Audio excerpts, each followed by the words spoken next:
This is the Drummers Only podcast, brought to you by the UK's leading drum store.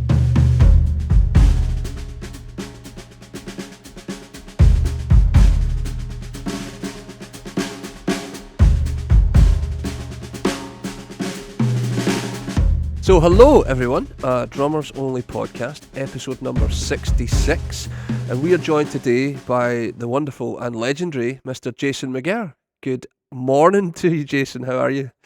I'm good, thanks. Legendary is such a big, strong word. Legendary is like superhero status or Well, I think you've earned it. If you're listening and watching and you're new to Jason's playing or haven't met Jason's playing at all, he plays for the wonderful and celebrated Cab For Cutie. He's also played for and recorded for Tegan and Sarah, Matt Nathanson, Chris Waller, who is formerly of Cab For Cutie, and Frank Turner, to name a few. He has his own studio called Two Sticks Audio and teaches, I believe, still teaches at the Seattle Drum School. I do. Yeah, I mostly teach online these days, or I'll do drum shop stops and do privates for a day, especially if I have a day off on tour. But yeah, you can find me. Easiest way to get in touch with me for lessons is probably just DM me on Instagram or the Seattle Drum School. They refer a lot of students to me.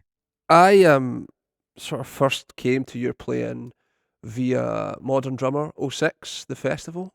Yes. Which was amazing. I've actually just rewatched it. And then from there it kind of spiraled into finding Death Cab and big fan ever since. But just if anybody has not seen the Modern Drummer performance that Jason does, he basically starts his solo with the snare drum and builds a kit around it, which is kind of bonkersly fearless for the biggest drum festival in the world.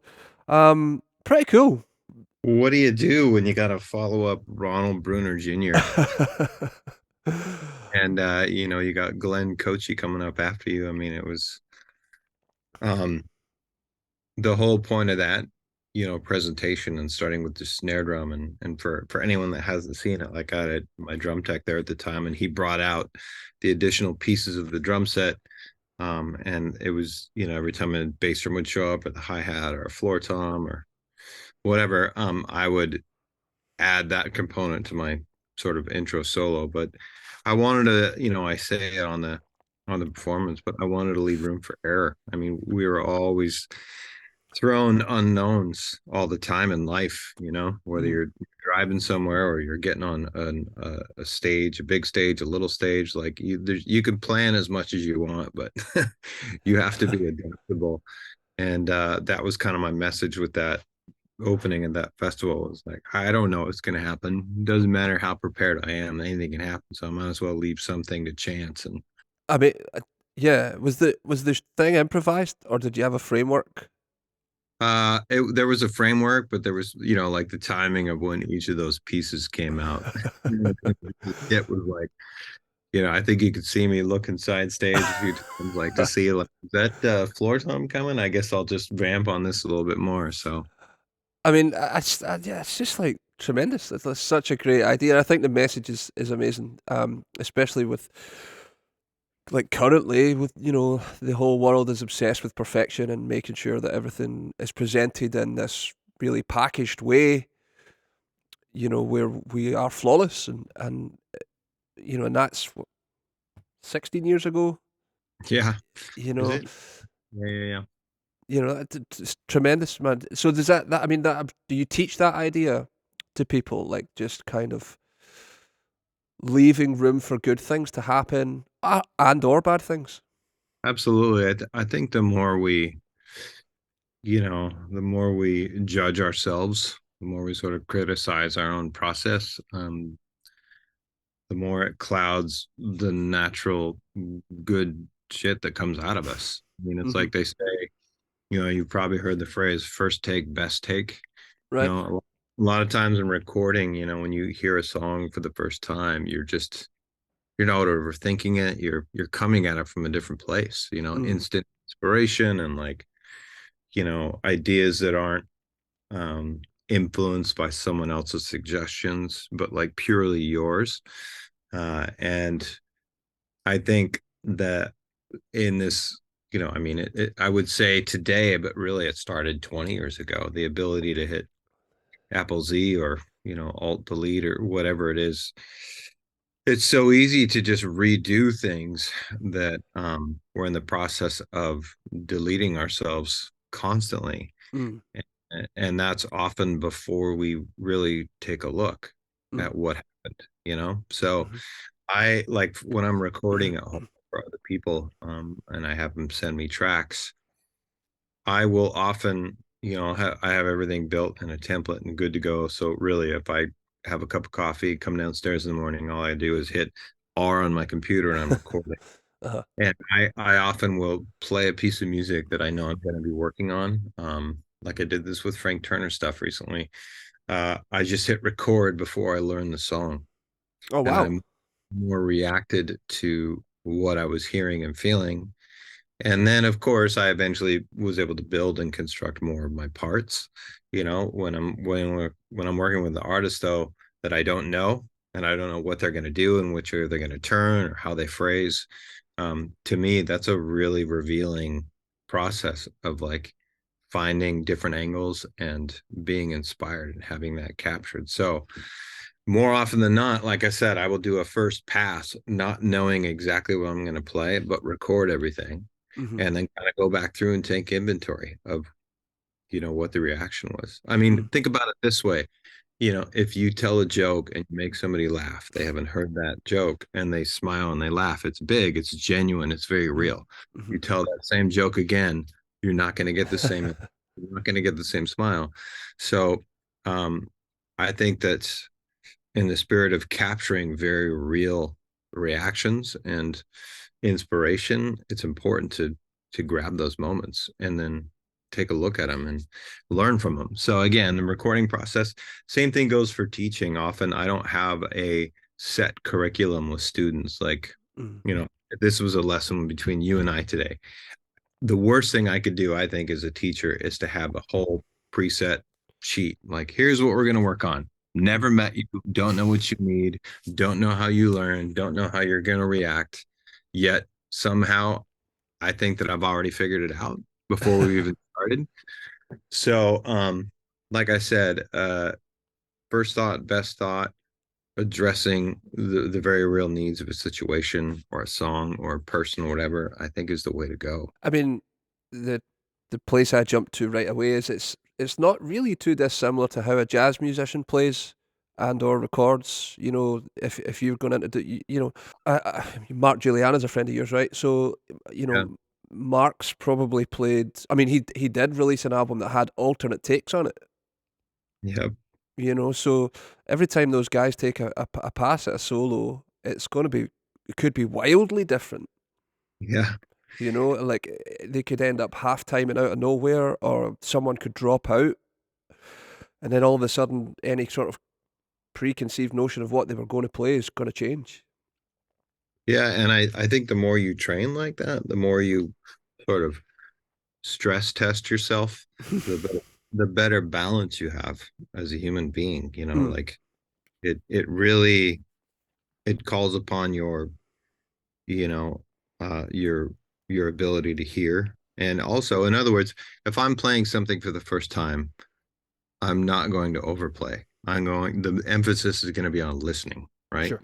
So, and to me, that's why so many jazz guys end up being the most celebrated players or jazz guys and gals. Like I saw Allison Miller at Mm, mhm, recently do a jam session in the hotel lobby, and she had never played with a band before, and they just called out a tune, and she was like, "Great!" She counted off and played, and just completely like everyone in the lobby in the hotel, like people in the balcony, everyone was like focused on what she was doing because her listening skills are so amazing, and she has great facility and technique and independence. So it was all there for her. So to me, I think all of us musicians, drummers need to train to be prepared for anything. The same thing if you're an athlete and you're trying to train body balance and proprioception. mm, If you're not using that skill, it goes away, mm, mhm, Um, and like I said, taking it back to that Modern Drummer Festival, that was a little bit of the mess, which is like I feel like I'm a more genuine player if I'm coming from a place that is hyper aware and listening than a pre-programmed preset player. That being said, I do take time to prepare my parts, when it comes to composing and coming up with things for Death Cab songs. Mhm. Like I said, the biggest evolution comes from sort of unplanned events. I've listened quite a bit now to the new record. It's absolutely mega. So the new Death Cab record has just come out called Asphalt Meadows. It's pretty different, huh? It's sonically, it's a bit of a. I'm not going to say departure because I think that's. I don't even know what that means, but it feels like it's a different record from anything you've made before. I think so, probably, but I mean, a lot of that has to do with John Congleton, who produced it and Hmm. engineered it, and his sort of signature thing. And his production style is wildly different than Rich Costey, who actually did that Frank Turner record that I played on. But Rich's style is more evident on the two records prior to Hmm.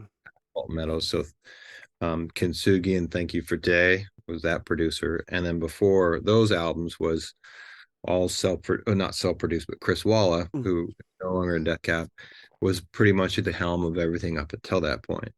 So to me, there's three different sort of signature sounds, or if you can call them signature, but three very different sounding records. Um, but I don't know. It's hard for me when I'm so close to things to describe the differences between the sounds of our records necessarily. But I'd be curious what you mean by that. When you say that very different. More textural, and some of it's like wall of sound stuff. Mhm.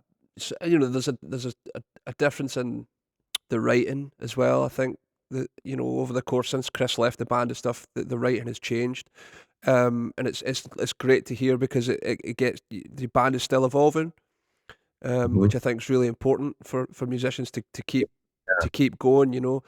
Um, I, I, I've often thought that, and what I've got some questions about this, that your part construction is sensational. Like watching you play live. I've seen you play live 3 times in Glasgow now, and it's like a free drum lesson every time I get to go. Um, but it feels like those things aren't secondary to the way the record sounds now, but they're like maybe if there's a variance in the bass drum part over the course of 4 bars, it's buried in the mix a little bit more, and this sonic thing is taking precedence. hmm. Yeah, I mean, I definitely take my time considering the evolution of parts and Mm, long phrases, and sometimes my phrase is developed subtly over the course of an entire verse or an entire chorus or the bridge or whatever. There are what seems like repetition, I think, to most, if you're really listening deeply, might be revealed as an evolution over the course of, like I said, several bars. yeah. Maybe that's just in the hi-hat variation, maybe that's in the bass drum, maybe that's in the stacking or adding of ghost notes throughout the course of a phrase. But I definitely have. That's something I've been considering, much like a journey, like a landscape. I've talked about in other interviews, like you're on a road trip and you're looking out the window, and you're on a tour bus, and the landscape changes. It's Mm, seldom the same. And for me, I find that interesting as a texture to sort of consider as a player. Like, how can I change the landscape of not only this section of a song, but the length of over the course of the whole tune, like mhm, dynamically, technically. Sometimes I will start by playing the bass drum off of the head, and in the verses I'll dig in, mhm. a little more, and then by the end of the song I'm playing the bass drum as hard as I can, just because I want a different sort of emotional intensity when Yeah. I to come across. Um yeah, I don't know if I got sidetracked from your question there. No, I'll come back to the because I've got a whole thing about parts and stuff that I want to talk about because there's so much to dive in. But what I was thinking about was with the way that the new record sounds, does that affect things like even what drums you use or what you're going for? Because if you listen to something like Rand McNally and how that sounds, and then Foxglove. Yeah. Like there's like what Foxglove has just like drums right front and center of the mix, like old school drum sound almost like we first learned to do, where we close mic a kit and it's like right there, and then other tunes it's like way back and it's compressed and it's got effects on it. So how does that work for you guys? Well, it's funny. Typically, like if you go back to, so my first record with Death Cab was Transatlanticism, Mm. 2003. Um, and everything thereafter, up until this record, I have always showed up in the studio with a ton of gear. So for, I probably used 6 different kits on Transatlanticism, and Wow. I think I used a different kit for every song on Plans.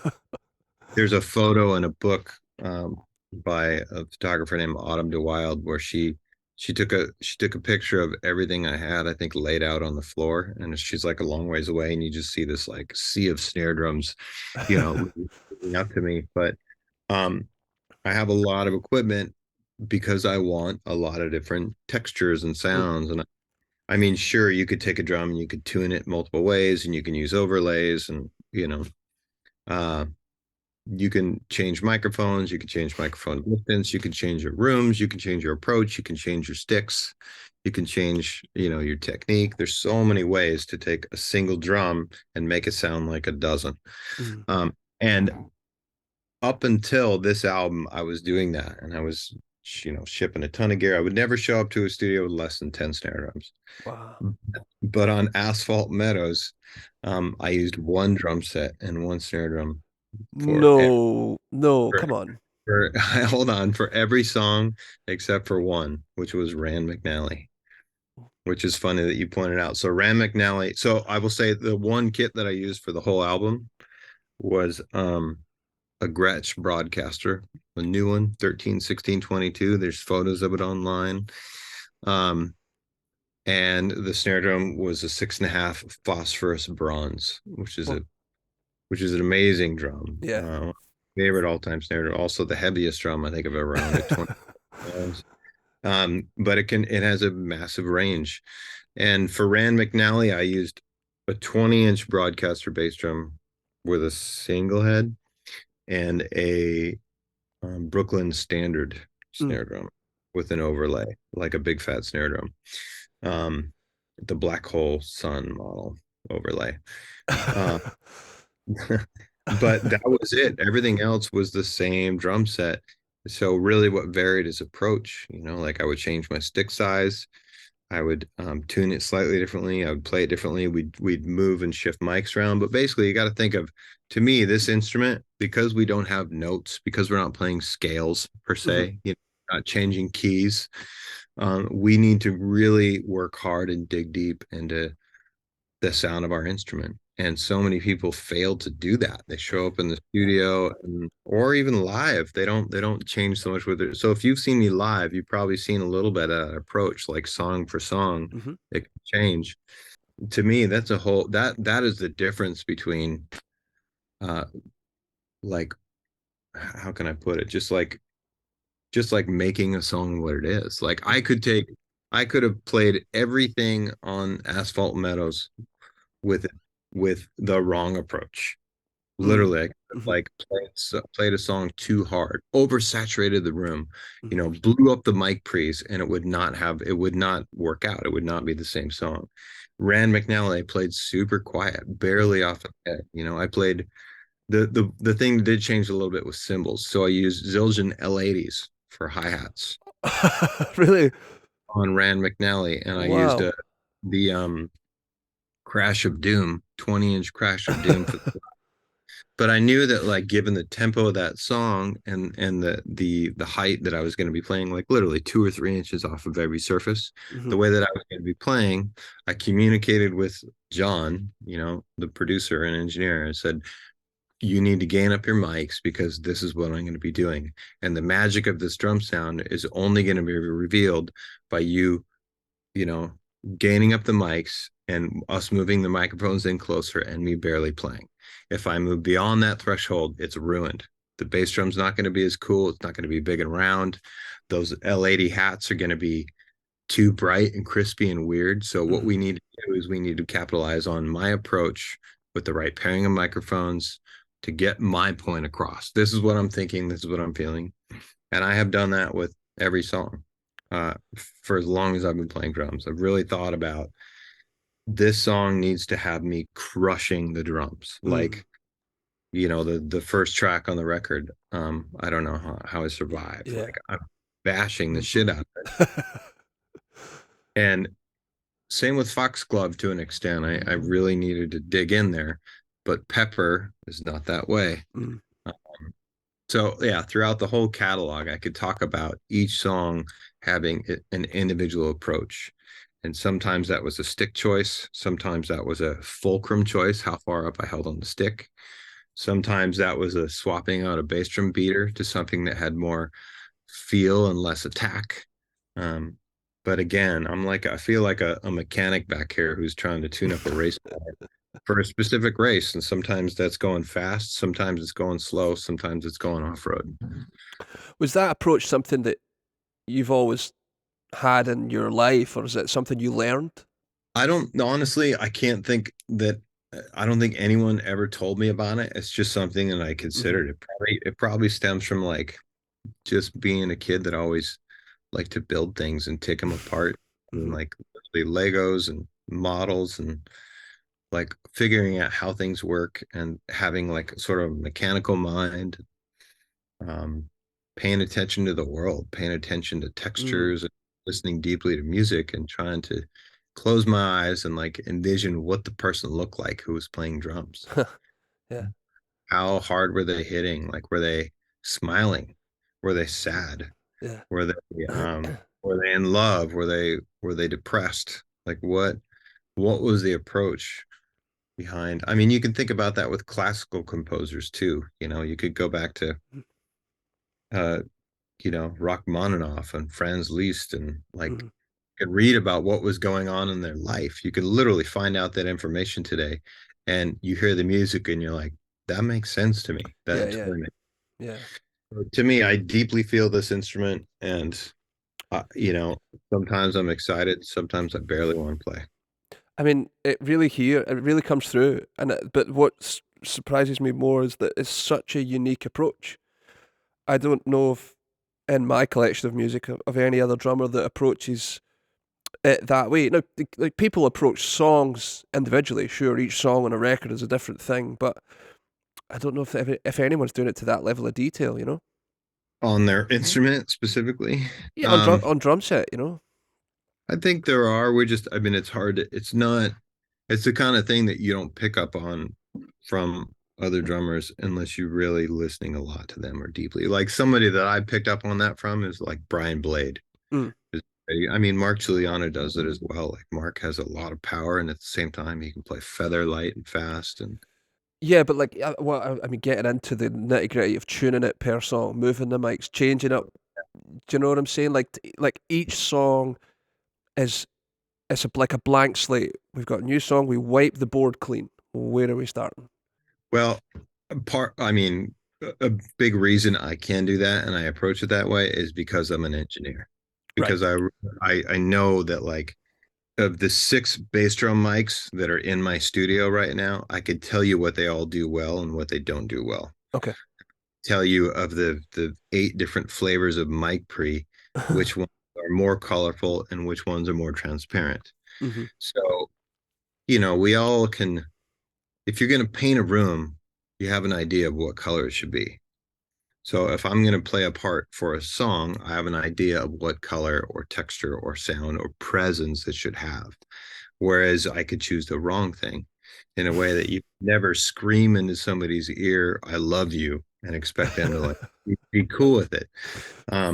So for me, it happened probably, I don't know, maybe 20 years ago that I realized that like, okay, there's a couple paths to go about as a drummer here. There's 3. You could just play drums and not care about anything. I just play drums. Practice when I want to practice. Sometimes I don't practice. I'm just going to be a drummer. Or you could be like, I'm going to pursue speed and technique and chops, and I'm gonna figure out how to play as many notes around the kit as possible. Odd times, I'm gonna be a monster. Then there's also the path of like, I care about sound and composition. And like for me, I would rather, if you say you have 2 hours every day to work on one of those things, like, are you going to spend 2 hours working on a pad and like playing to a metronome at Mach speed? Or are you going to spend um, a couple hours like working on sound design, if you will? To me, I would rather spend time finding the right sound and approach for something than bettering my technique, mostly because I don't think that I've never had that propensity. I've never been a guy that can keep up with Ronald Bruner Jr. So why bother? Why bother? You know, um, or a Thomas Lang, or or even a Weckel. Like, I'm more of the fan of. I admire the hell out of drummers that have a ton of chops, but my biggest heroes are the ones that have great sound and great feel. And great feel also can come from a great sound. Yeah. There's long and there's short notes. Like, which ones do you play? What's appropriate? I was listening to your big fat snare drum top 5, and that comes across like talking about Jackie Liebzeit and Bonham and how these people gave you different things. I think that really comes across as well. Like it's not theft, but you can hear the influence of all these different things. Because it's not verbatim. You're not playing anything out verbatim, but you're quite happy to be. It feels like you're quite happy to be led by something like that and go explore it yourself. Yeah. Yeah. I mean, we're supposed to learn from our masters and then change, learn from the masters and change the way they do, change Sure. the way you're doing. With that approach, how does one then take that out live on tour for months? Uh, Live is harder, because you do have one drum set and one Right. set of mic Yeah. change. So to me, it's a, it's a, um, it's an economical version of changing. You I mean, you have to do more with less, right? Mhm. And it's been really hard for me to, over the years, to not have those choices. For instance, if I write a part for a song where I'm playing feather quiet, like super low, it doesn't work live. It doesn't Mhm. come across. Sure.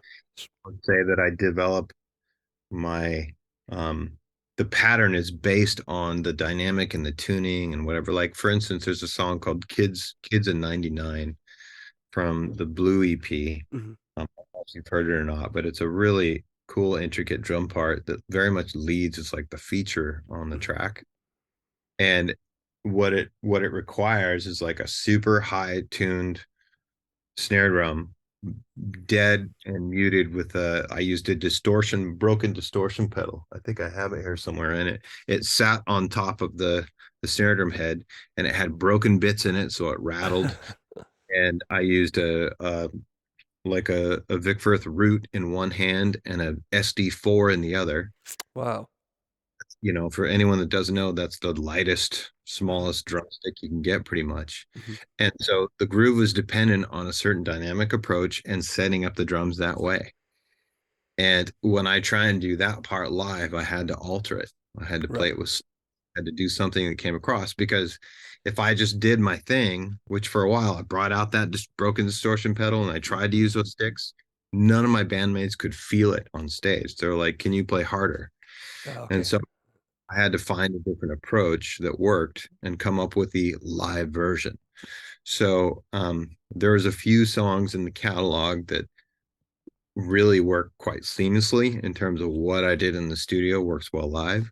But there are also some songs where, all right, I need a different approach. I almost need a different instrument, Mhm. or I have to use what I have on stage.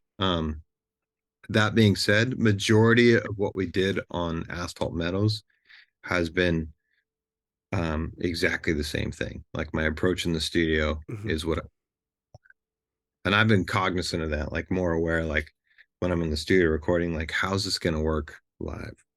And then trying to find a place in the middle where, you know, it's a dynamic that's going to carry over. Yeah, But because it's like one thing to record it in the studio, the next thing to play it at Red Rocks, yeah, where it's yeah. just going to go out. There's not even a roof, you know. So And it's hard. It's really, I mean, like psychologically, you need to get over that. Like we just recorded a bunch of songs acoustic, and I mean, I don't think I used sticks. I used brushes and Mhm.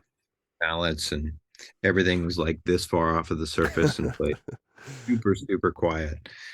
And then a week later, I went and played at a radio festival in front of 17,000 people, and I was just slamming, like my hands are cramping up because I hadn't played that hard in a while, and it Right, was yeah. just a system. But the biggest hurdle to get over, the most difficult part of it was psychologically not like screwing up, Yeah, like right. telling myself this is okay and this is the approach for this environment. Mhm. You know, headroom. If we were playing at a coffee shop or like quiet, in a symphony hall where everything was bouncing right back in your face, I wouldn't have taken that approach. Yeah. And again, this all leads back to preparing yourself with sort of stress testing for changing your approach, no matter what the environment is. You need to be adaptable. And I've seen drummers in studios and situations where they get asked to do something that they're uncomfortable doing, and the whole day falls apart. Oh, really? Literally, producer will be like, we're going to move on to a different song because they're in this like vicious cycle and mental trap of like feeling inadequacy, not being able to be adaptable as a player. And again, it doesn't matter how many hours a day you practice your chops. If you can't, or how fast your hands are, if you can't adapt in that situation, check your ego and do what needs to be done, then you're not going to be playing very long. No, it's kind of like having a conversation, right? Like you can only talk about sport, Yeah. and somebody wants to talk about, cooking. Yeah. Well, I can't talk about that. I can only talk about football. Like, well, it's going to be a pretty quick conversation. Yeah, exactly. How did the tour go? Curiously, just because I've got a ticket for March, so I'm looking forward to seeing you guys again. So, Everlands, yep, it's gonna be great. It's gone really well. I think that taking a few years off because of the pandemic and making a record really made us both thankful and crave, you know, playing in front of people again, sharing music with people, and grateful for each other. And I mean, it's just everyone is flowing every night without any real judgment. We're just happy to be back out there, and I think that people were psyched to see live music again. And the songs, like I said, everything that we recorded for Asphalt Metals has translated really well. Like we haven't, like the live show sounds like the record.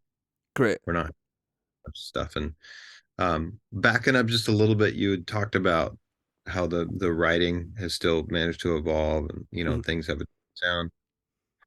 Um, I just want to share that, like, over the course of the pandemic, the way that we recorded and wrote Asphalt Meadows is we did kind of a musical telephone game where one band member would start an idea on a Monday, and Right. then they'd pass it to the next band member on a Tuesday, and then the next member had like full editorial control to do whatever they wanted. So if I got a bass part and I thought that, yeah, I'm tired of 4/4, I'm going to change this to 7/8, I could do that. I could lob off an eighth note.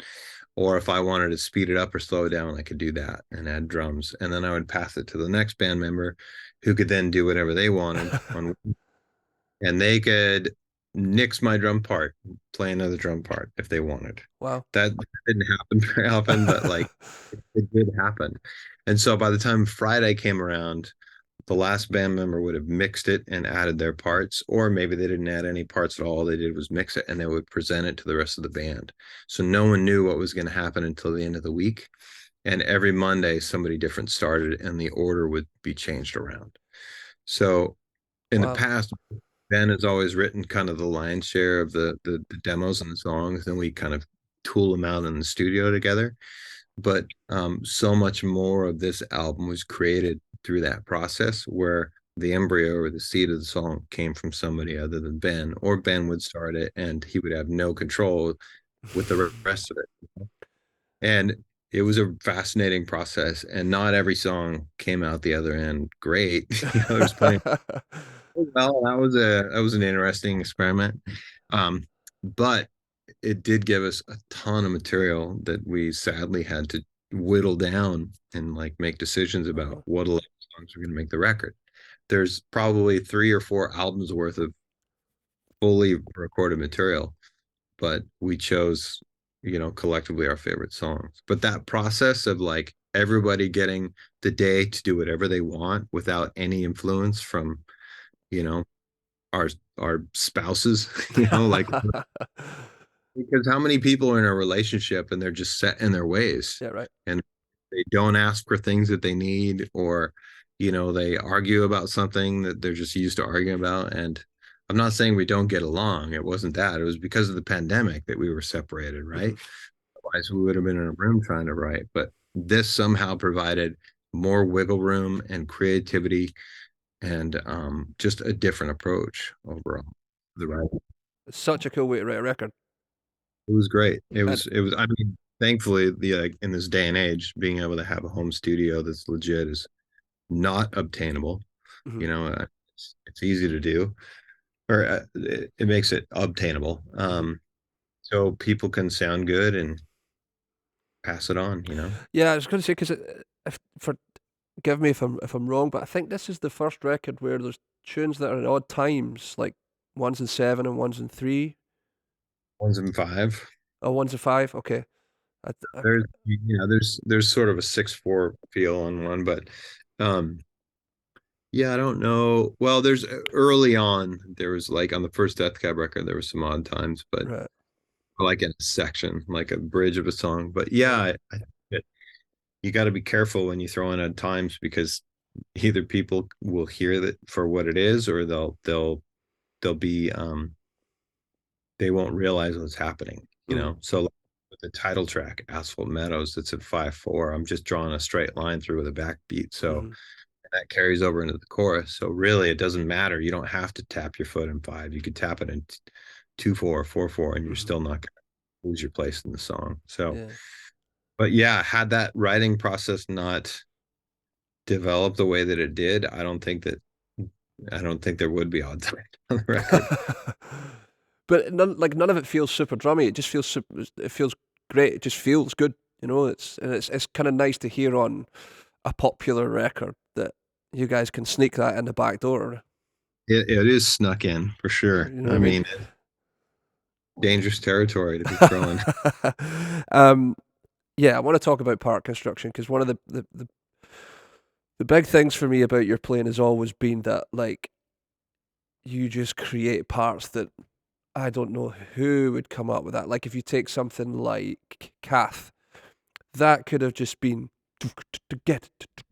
it could have been so simple. But no, there's this tom groove with a bell, and on bar 4 you don't hit the hi-hat twice, you hit it once, and just like where does that even come from?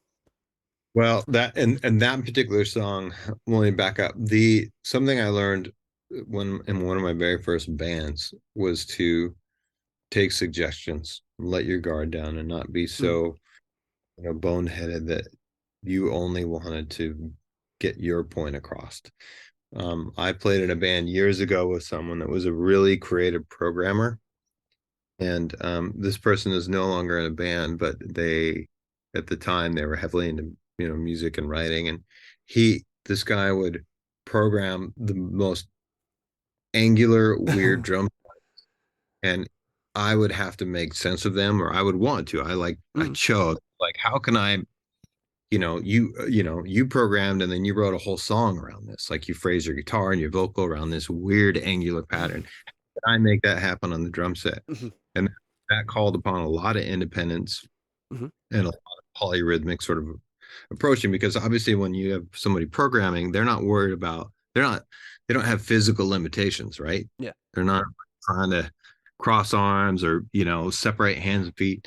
So that happened like back in like 96 or 97, that I started trying to recreate program drums. And so fast forward into Death Cab, Ben is also a great drummer, and he's come up with some great drum hooks, but they've been very like 2 bars, like they boxed. Like what Sarah said, what's the root of what Sarah said was like the first measure of what I play, Right. and my phrase ended up being 8 bars long, Yeah. based. And Kath was a similar thing. Kath was like a boom, boom, ga, boom, psh, ga, something as simple as that Ben did. And he wrote a song around just that boom, boom, ga, boom, psh, psh, ga. And I was like, all right, well, how can I turn this into a more interesting drum part? And then it evolved from there. Those are 2 examples, but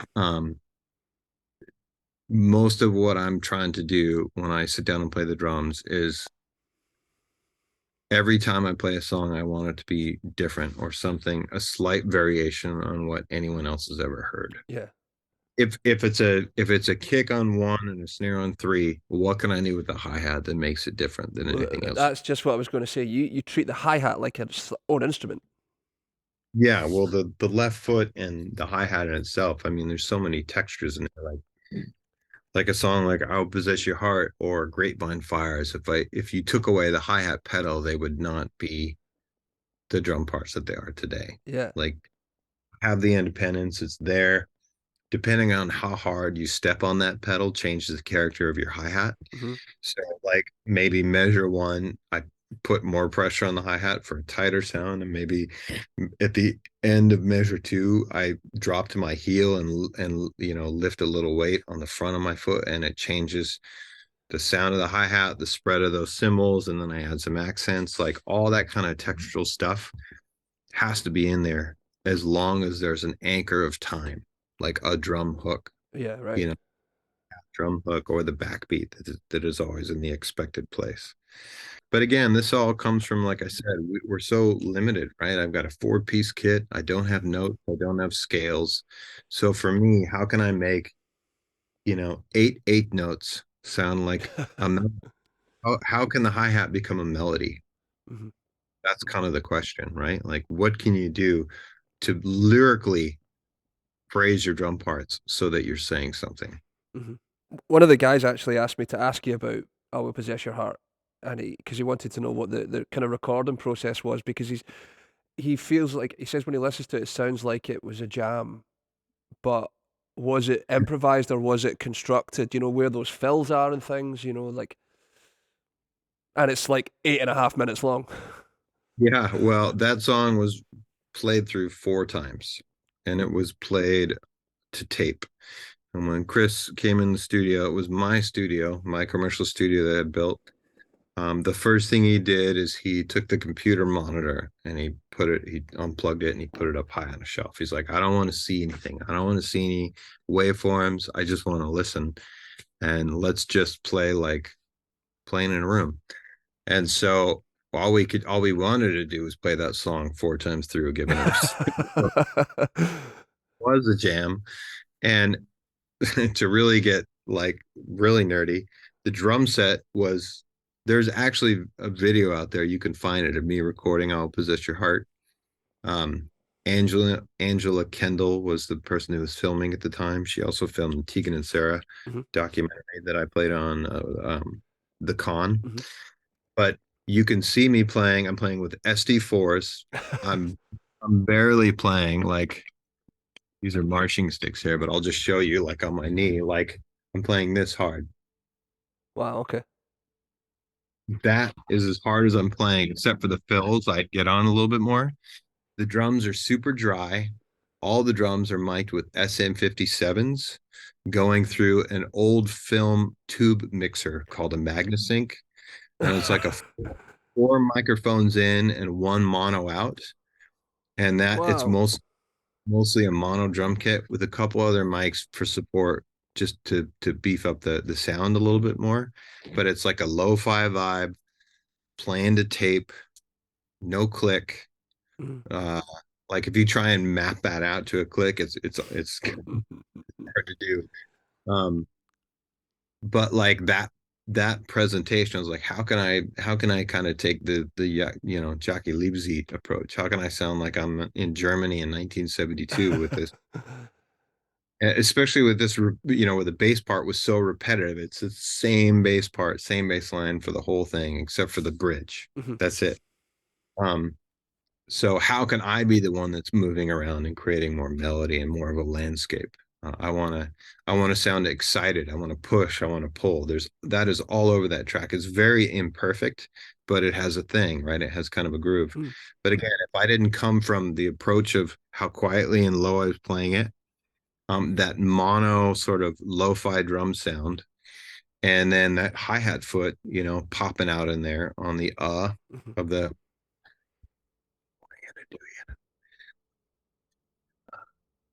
on the of two, Yeah, every other bar, yeah. like it in those. And when I'm doing the fills, I don't want to, there's no cymbal crashes, right? Mm. The fill just kind of is an over the bar fill that ends and no cymbal crash, and then the next thing you hear is the backbeat. All very conscious choices of approach. Right. You could play any piece of music multiple ways on a drum set. What is your approach, and does that work? Though that's what it boils down to. Is Mm. it the right sound? Is it the right feel? um if I'd played eighth notes on that song, it wouldn't have worked. It's all quarter notes. Mm.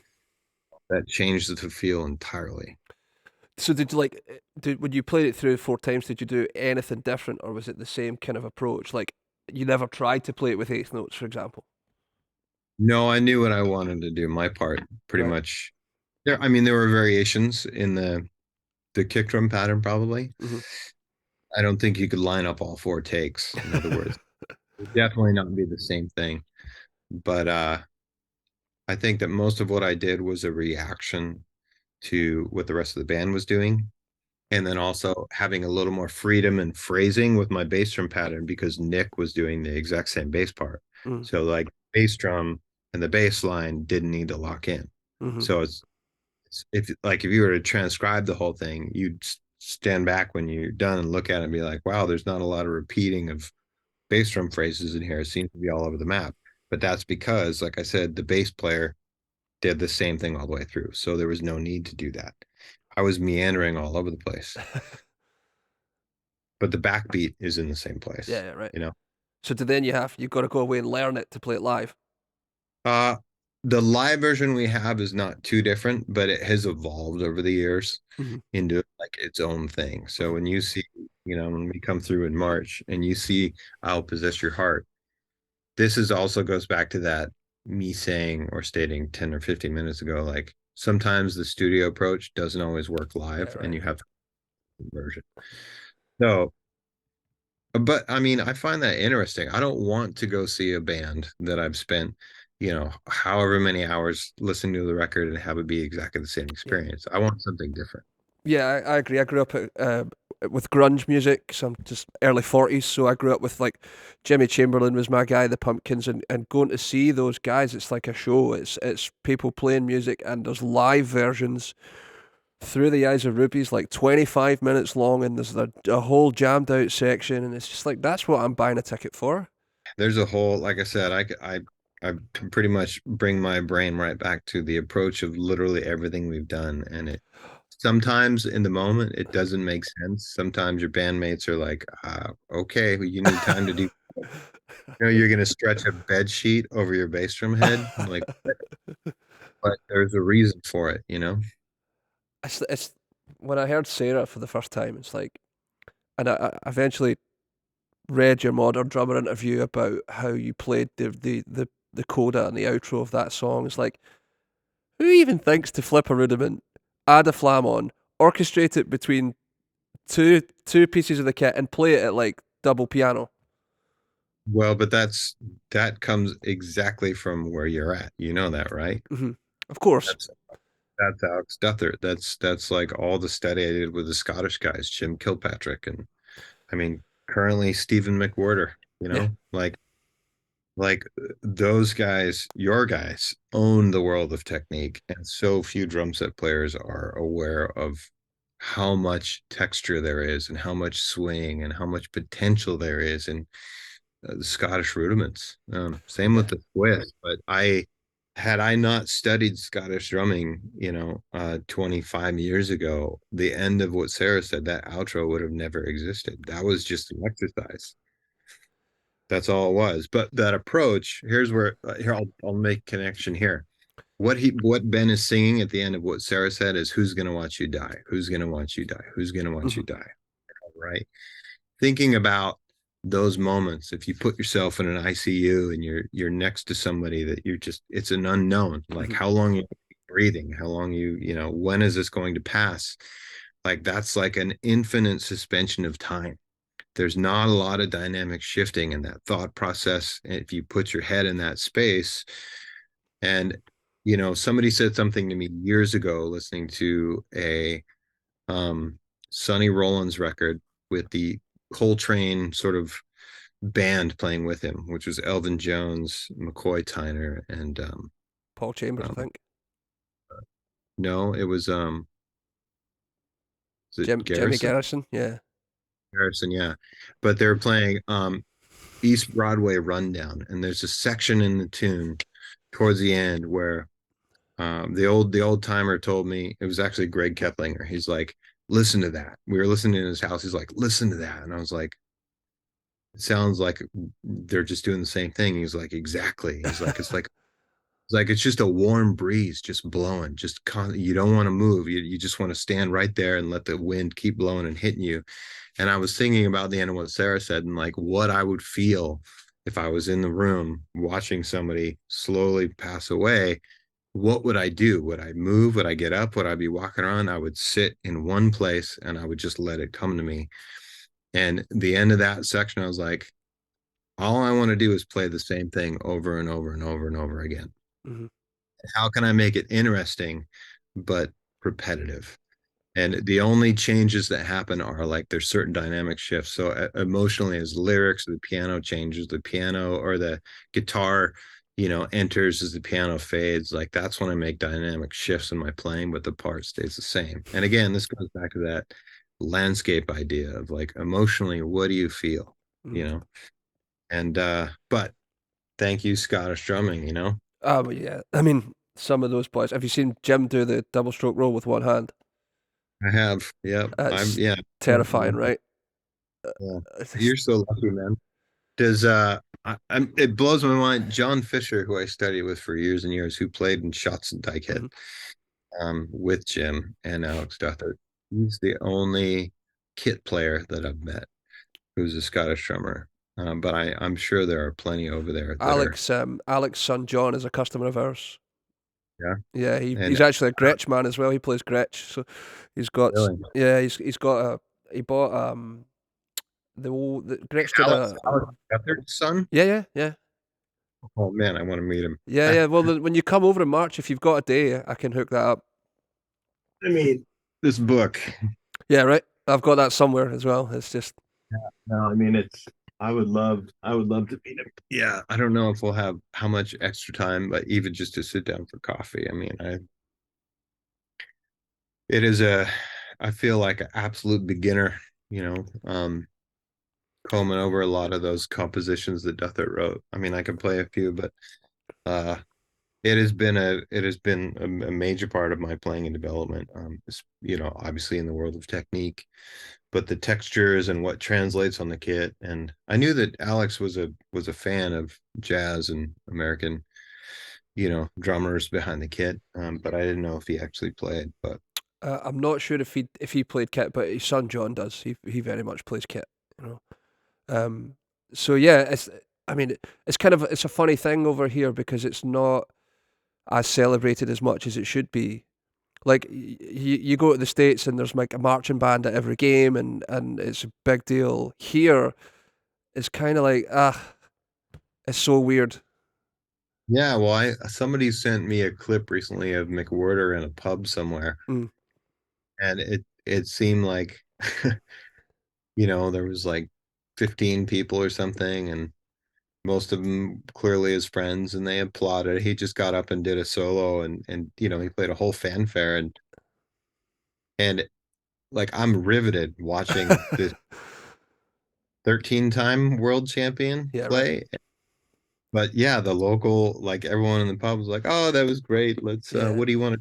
Oh, and it was like, How, what? To yeah. me, that's celebrated, but maybe because it's just been part of your culture for so long that I mean, you recognize it as a Yeah, player, for but sure. And like you say, we've had customers who come in that world and they put a pair of sticks in their hand on a pad. It's like holy shit! yeah, Like what? Like hang on! Like come back like 40 bars and start again so we can swallow it.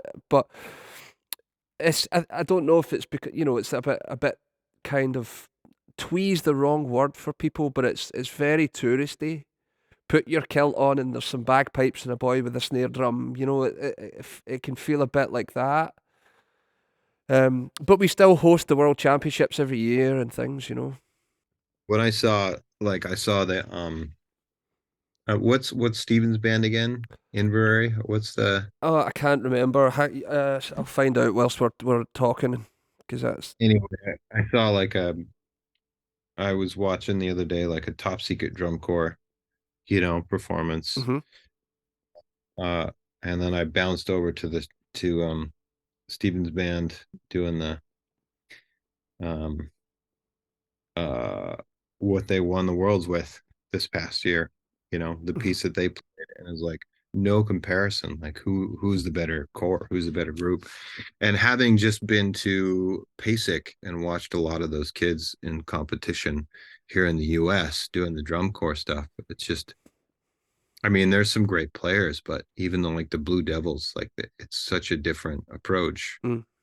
so much more heavy-handed and like forceful in their rudiments and their playing. And I think of my approach on the drum set, what I choose to play for certain Death Cab songs that I want to have a real intimate presence in, and I see a straighter line to what the Scottish drumming influence can provide than if I was a drum corps guy playing the thickest sticks on Kevlar heads. Yeah, it's very American, the drum corps. I don't mean that to be disparaging. It's just very kind of in your face, and there's a little more swing in the Scottish stuff, and there's a little bit, for want of a better phrase, a little bit more romance in it. Absolutely. I agree with that 100%. You know, Yeah. I mean, There's a bravado in American drumming that yeah, but there's also actual world history in the Scottish stuff because it was a war instrument, and a lot of these rudiments were there were field calls to tell soldiers what to do and that kind of thing. I mean, can you imagine a set of drummers and a set of pipers coming over the hill? You're you're ready to fight, and like, thanks guys, we'll just go home. yeah, It's there's something in that. Stephen plays for Inveraray District. right. Yeah. So Inveraray is about 90 minutes drive from Glasgow, from where we are. So it's a lovely little Okay. village, very beautiful. Like in between Edinburgh and No, Glasgow, right? completely the other way. It's west. So Oh, it is. Edinburgh's east. So Inveraray is west, sort of Oh, northwest. okay. I see. I see. I see. But yes, it's a beautiful little village on the water, very much kind of very Scottish, Oh, and that. sounds good. I can't wait to stop in when I Yeah, have man. time. Lastly, given that A, you used to work in a drum store, B, Hmm. we are a drum store, and C, you love gear, we should probably talk about gear. Yeah. What do you want to know? Well, I mean, over the course of how long I've watched the band for, your sound has changed. You're playing very different drums than when Transatlanticism was being toured and that kind of thing. You've come, like, I watched your video today on Zildjian, and you talking about coming home and just what are you looking for sonically these days? What do you want to get from gear? When I well, I mean, being a drum shop guy, you know this all too well. We're switching gears Mm. often. Something new, a new product is introduced, or we would go through phases where maybe a drum company introduces a new line. You're like, man, I am all in. Mm. This is my, whether that's Yamaha or the Tama Babinga or a Gretsch kit or a Ludwig kit or a Craviotto kit or whatever. They're all different animals. When I first started playing with Death Cab, I went from playing smaller, more local club shows to all of a sudden being in a band that was playing larger rooms. So I was like, well, I got to have big gear. So I moved up to a 26-inch bass drum.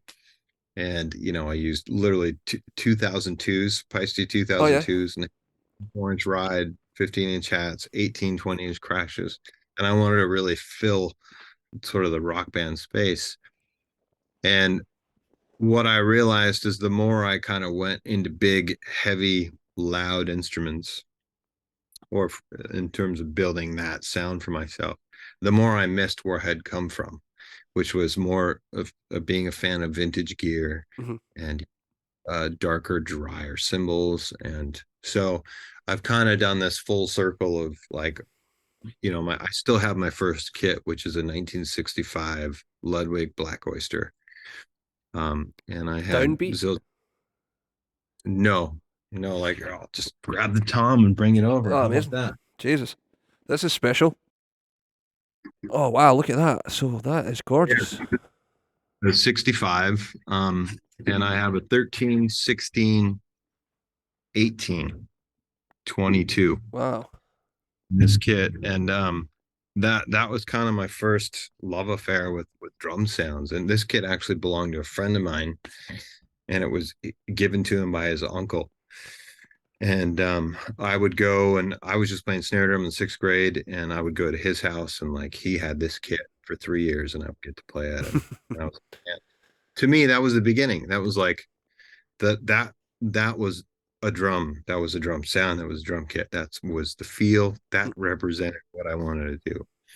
But then the next kit I had was like a Pearl export because of advertising and Yeah, it right. being in a shop window, and I just quickly left like the true organic drum sound for what the world told me that I needed to play. And then from there I went from Pearl to a nicer modeled Pearl to Tama, to Yamaha. I had a Yamaha 9000 series kit for a while because I was influenced by everyone, and from Peter Erskine and Dave Weckl and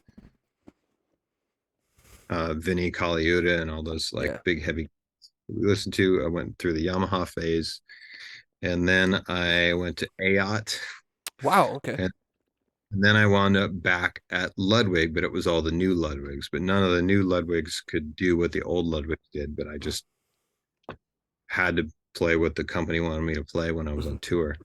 That's what I started Death Cab with. And then I went to Craviotto because it was such a unique instrument. And the snare drums are incredible. And when Johnny passed away, wanting to make a change because I was really there for him more than anything else. And I tried out a Gretsch kit, and I'd always sort of steered away from Gretsch because of both brand loyalty and this sort of taboo, because I knew that Gretsch drums were an incredible instrument. Mm-hmm. But if I went there early on, I knew that whoever I was with, I would leave them for this new. And as soon as I got a drum kit from Gretsch, it was a broadcaster, and I was like, I get it. I totally get it now. I understand why so many players for so many years have used this company. Like the bass drum is exactly what I have always dreamed of a bass drum feeling and sounding like. And now I think I probably have 14 Gretsch kits the other day, and 3 or 4 of them are vintage, and they have been paired with anything that Zildjian makes that is reminiscent of a sort of the golden era of Zildjian to me. And one of the reasons I wanted to ask you about this as well is because I keep hearing broadcaster kits, and the sound recorded is like sensational. The Gretsch Broadcaster, I think, is the best sounding recording drum set that I own and that they make. And USA Customs are excellent live. Okay. I mean, they record really well. Don't get me wrong. I think for me, they require a tad bit more dampening, the USA Customs. Sure.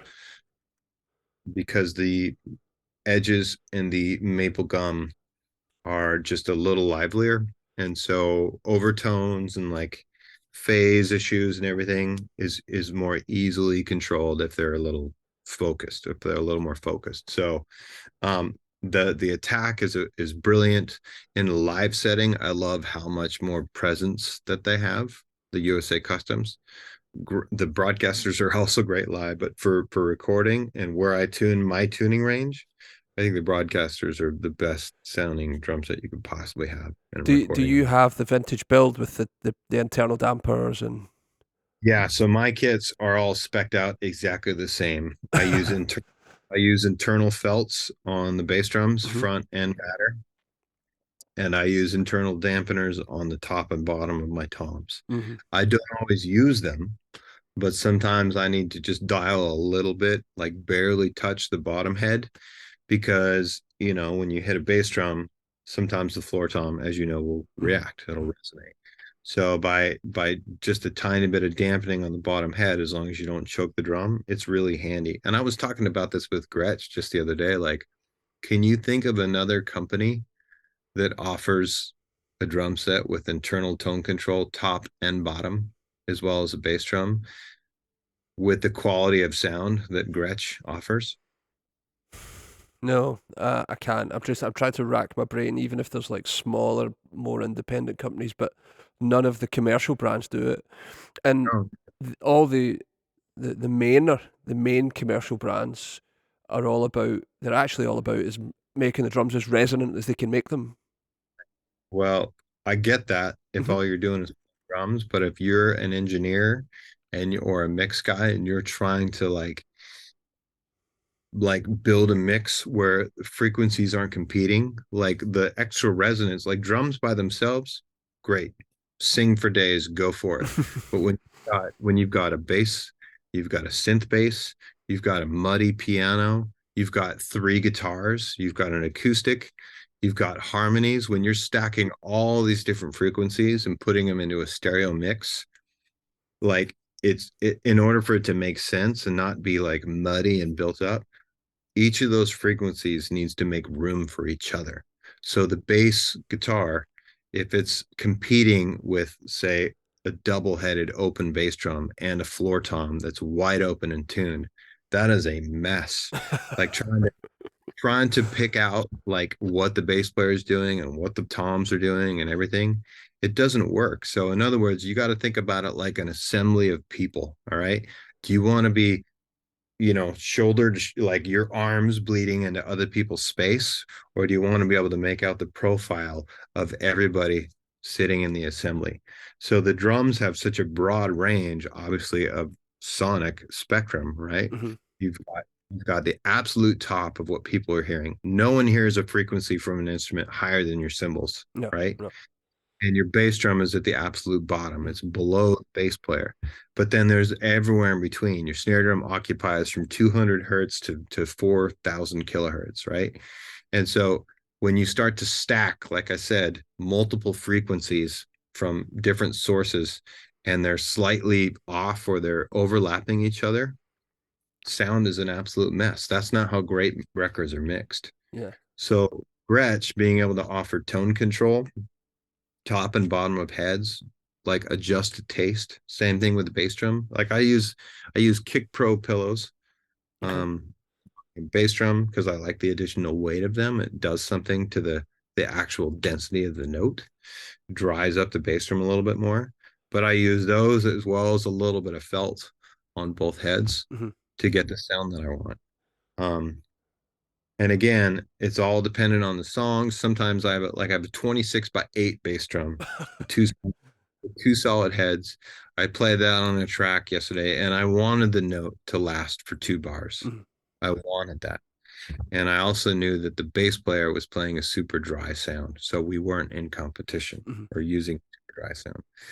But we all need to fit together, right? Sonically, Hmm. more than any. So Gretsch drums do that quite naturally, depending on the series you get. But like how you tune and how you plan, but having all that tone control, that's why I play that instrument. That's why this is my choice.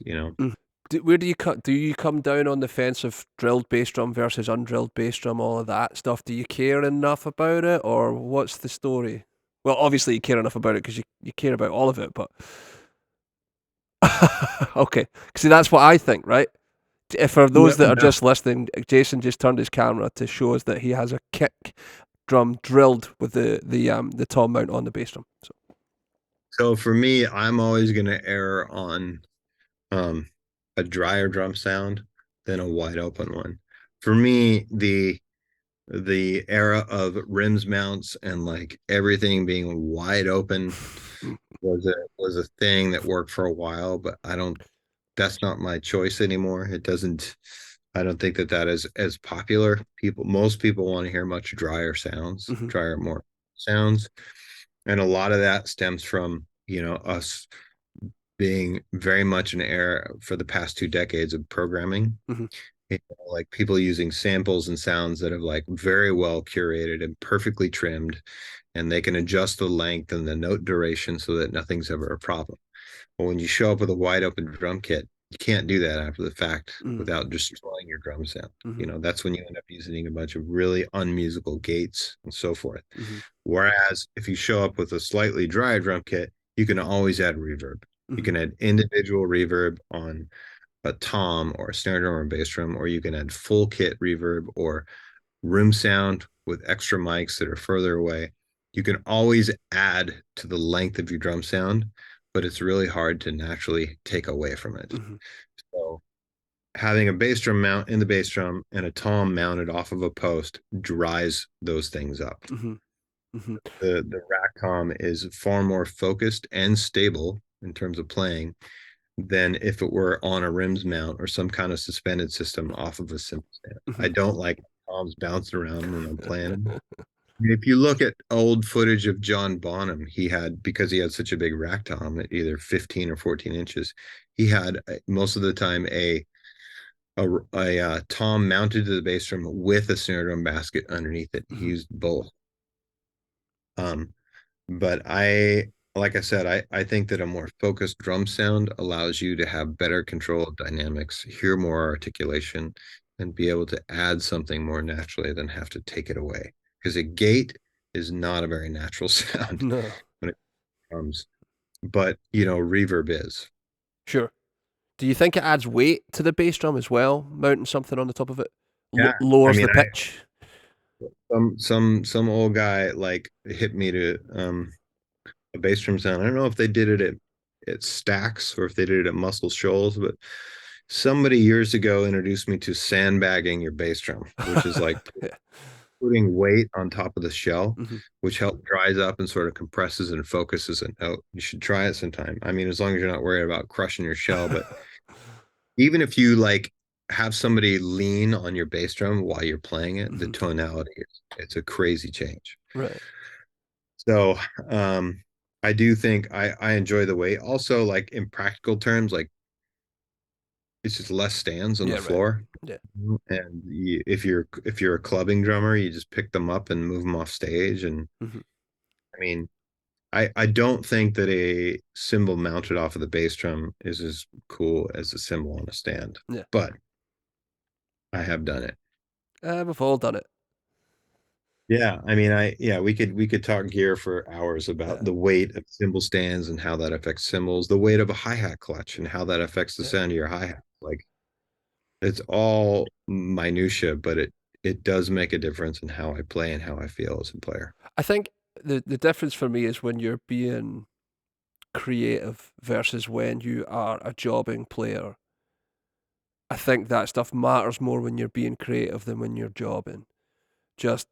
I mean, a wedding gig for us is like 4 hours of playing. It's like 3.5 hours of playing. So you turn up, you start at 8 p.m., you have a break at 9:30, you play from 10 till 12. So whatever gets you through and whatever works really for a lot of people is kind of where it's at. Yeah, but I get that. If you've got 2 microphones on the hi-hat because of how you want to record it, then yeah, absolutely getting into the clutch and the felt and whether or not you have sim pads versus actual felts is going to change it. Yeah, but isn't it amazing how in the past, 10 to 15 years, how those little things like sim pads, or, the weight of a clutch or the big fat snare drum world overlays and snare weights and Yeah, like I it. mean, when snare weights came out, I thought it was witchcraft. Like, what are we doing, really? And then I tried one. I was like, oh, okay, I absolutely get it. Because you just see them, and you're like, is this just one of these fashion things? But I absolutely am sold. Tremendous.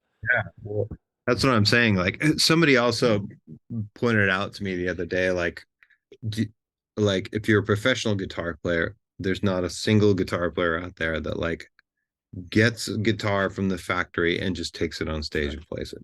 Yeah. They get set up, they get gone through, Mhm. things get filed down, they adjust them to the players, they select the weight of the strings, right? There's so many steps that you take. Why would drummers not do the same thing? Why would how many drummers play everything out of the box for their gig for the rest of their career? It doesn't happen that way. So all the accoutrements and like treatment and like whatever you got to do to get the vibe to get you to feel like what you're contributing is the right thing. And I've always been a firm believer that if what you're playing doesn't convince you it's the right choice, there's no way that you're going to convince the other players of the room that it's the right choice. That being said, I have found myself playing certain things in the studio where I'm like, are you sure? Someone is, trust me, wait till you come in and hear it. And then I go in the control room and listen to a reference and I'm like, now I'm convinced. Now I get it. And then I, I go along with it. But yeah, you gotta drive differently, for every song. We'll wrap it up after this one, but for touring life, if you can't get what's on your rider, now I'm pretty sure you get what's on your rider, but like you're in a territory where they don't have high end Gretsch available or something along those lines, what would you do in that situation? Well, I'm very fortunate that I can take whatever drum set Mhm. I want where I go. It's very rarely that I have to backline. Mhm. But something that I learned years ago when I taught really regularly at the Seattle Drum School was when I showed up, I was given whatever room was available. Mhm. Whatever room was available might have been a dozen rooms. They all had different drum sets, and most of them were in pretty sad shape because of everybody coming and going all the time in a school, a small school like that. At the time, it was small. They didn't have a tech that was coming through and replacing heads. Mhm. So basically, you get what you can get. Pitted heads, weird sizes, you know, snare drum stands that were taped up, so you had to play them at the height they were at, whatever. But I really learned to embrace those situations as like cool, this is my sound today. And guess what? It brings different things out of me. So whenever I have to play a backline kit, I really celebrate what that kit is Mhm. and like what it offers, like how it's changed. It's been a long time since I've had something that I've complained about. Mhm. Like this snare drum is so whacked. Like this is broken. Because even these days, like that can happen to me. But unless it's something like the bass drum pedal's broken, I think as long as the drum is playable, Mhm. its tonality, it doesn't really matter Mhm.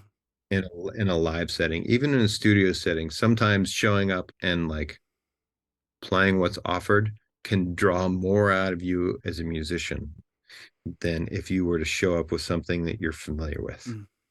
So that being said, that kind of comes full circle to the start of this conversation is like you need to make yourself malleable. You need to be adaptable to whatever the situation is.